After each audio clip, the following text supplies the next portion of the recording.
Hello दोस्तों, आज के शॉर्ट में हम डिस्कस करेंगे साइक्लिकल अनएम्प्लॉयमेंट। साइक्लिकल अनएम्प्लॉयमेंट जो है वो आपका क्या होता है कि जैसे इकोनॉमी में आपके चलते रहते हैं कि कभी बूम की सिचुएशन है, कभी आपका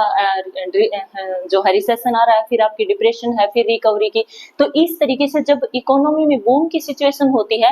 तो वहां पे आपके रिसोर्सेज भी बहुत ज्यादा मात्रा में अच्छी तरीके से यूज किया जाता है और इकोनॉमी जो है वो उछाल की सिचुएशन में होती है, ज्यादा लोगों को एम्प्लॉयमेंट मिलता है। लेकिन उसके बाद एक सिचुएशन ऐसी आती है जब इकोनॉमी जो है आपकी रिकवरी में जाती है, जब आपकी रिसेशन में जाती है और फिर डिप्रेशन में जाती है, तो बहुत से लोग जो है वो बेरोजगार हो जाते हैं। अनएम्प्लॉयमेंट मतलब प्रोडक्शन जो है आपका कम हो जाता है, और जब प्रोडक्शन कम होता है तो उसकी वजह से लोग जो है बेरोजगार होते हैं, अनएम्प्लॉयमेंट जो है वो आपका बढ़ता है। इस तरीके से जो अनएम्प्लॉयमेंट आपका बढ़ता है इकोनॉमी में, वही आपका साइक्लिकल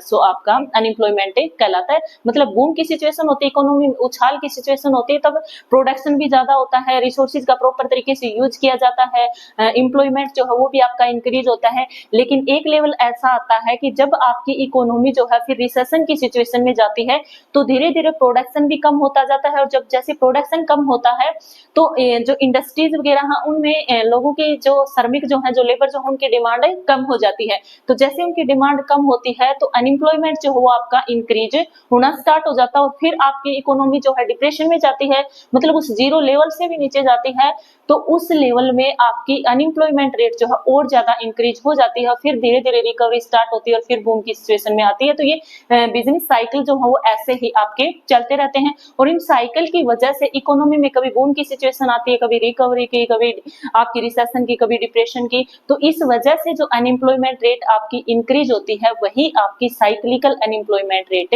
कहलाता है।